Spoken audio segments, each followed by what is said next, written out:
Beyce Pazarı'nda dolaşmaya devam ediyoruz. Vallahi onun adı midir bilmiyorum ama değil mi? Kaşığımızı şu an ustamız uyuyor.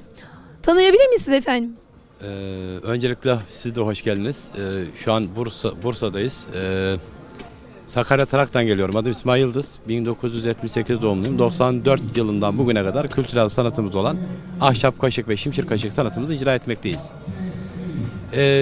Yok olmayı yüz tutmuş sanatlar arasında yer almakta ve hani şöyle bir şey söyleyeyim. Bilmiyorum ya, sizin soracağınız bir şey varsa... Geçim kaynağınız bu mudur sizin? Şimdi bizim geçim kaynağımız evet. Hani kaşık üstünedir. Ben bunu öncelikle şöyle izah edeyim. 94 yılında kaşığı yaparken ben sanat olduğunu farkında değildim.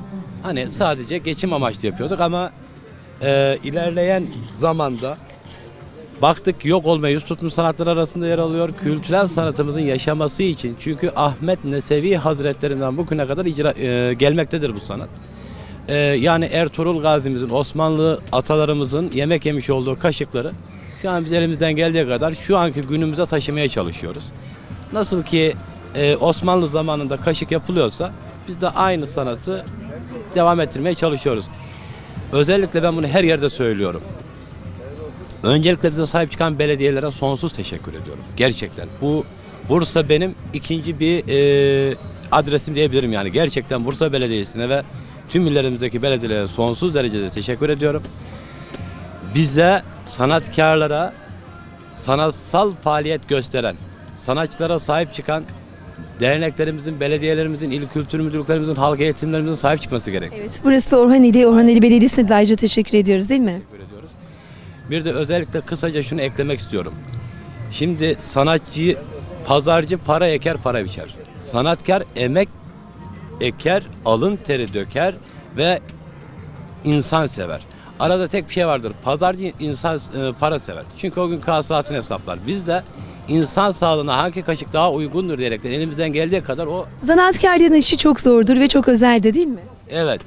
Kısaca hemen şunu da belirtmek istiyorum. Şimşir ve gürgen kaşıklar mineralleri koruma ve bakteri barındırma özelliğine sahiptir.